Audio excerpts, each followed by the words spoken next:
Da série que conta a história de Gustavo de Lacerda, nós vamos ver que, apesar de a gente ter possibilidade de fazer, enviar conteúdo independente da formação, a profissão de jornalista requer toda uma capacitação, né?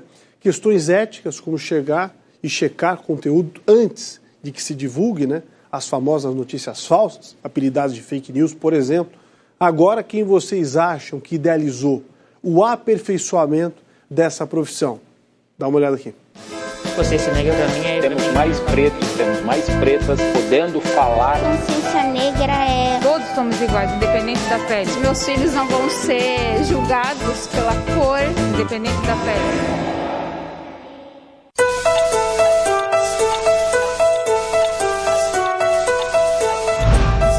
A informação cada vez mais rápida. Hoje é possível conseguir conteúdo imediato de qualquer lugar do mundo na palma da mão, ao alcance de um toque.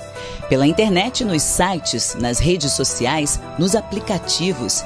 As redações funcionam a todo vapor para acompanhar o ritmo acelerado do mundo digital.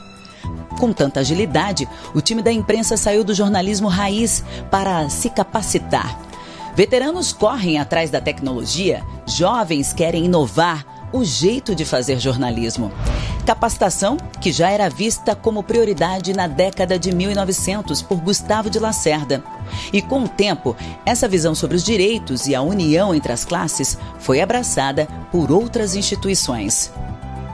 O principal compromisso da associação é com a liberdade de expressão, a liberdade de imprensa. Aqui é a casa onde as pessoas convivem com esse espírito que, em muito, é inspirado pelo fundador da ABI, que é o Gustavo de Lacerda.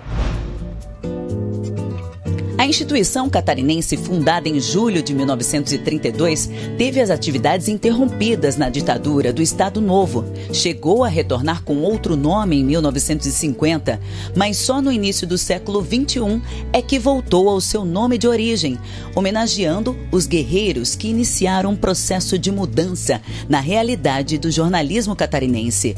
Um objetivo que já era sonho do idealizador da Associação Nacional. Aqui na Associação Catarinense de Imprensa, os registros sobre a história de Gustavo de Lacerda praticamente não existem. Aliás, essa é uma realidade de todo o Brasil. Na verdade, o que se tem para reverenciar este jornalista que lutou tanto por uma classe mais unida e próspera é esta pintura feita pelo consagrado Martinho de Haro e esses 2 livros, ou seja, a memória deste visionário tão importante para o nosso país está por aqui sendo lembrada por este quadro e estas 2 obras.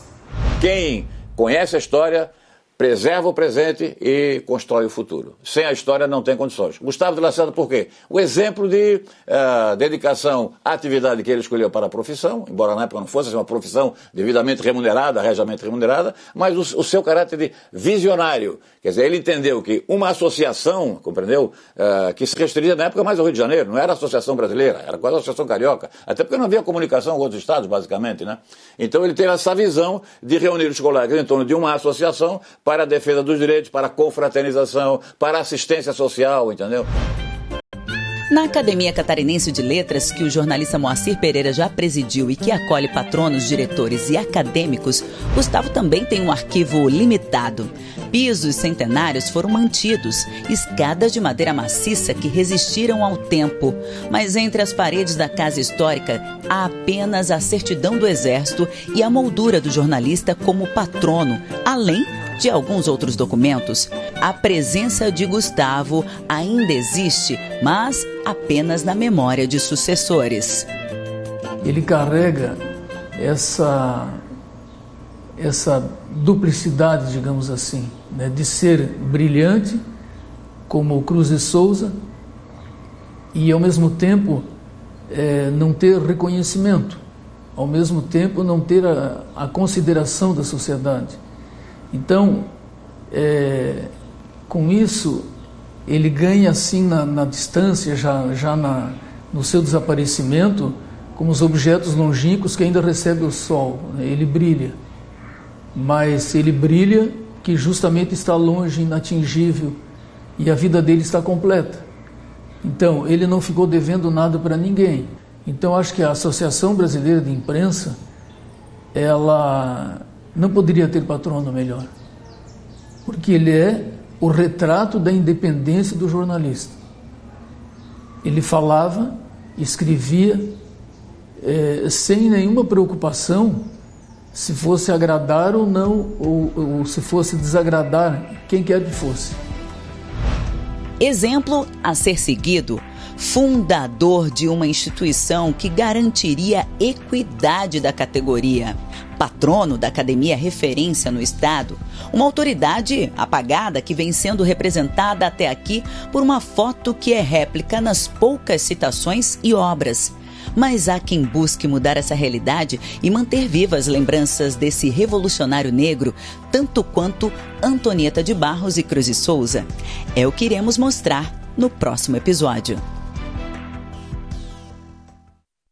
Gustavo de Lacerda também foi o homem que lutou pelas bibliotecas públicas. Olha que interessante, amanhã, o último episódio, vai mostrar as movimentações do país para resgatar a memória desse visionário jornalista catarinense. E quem mandou mensagem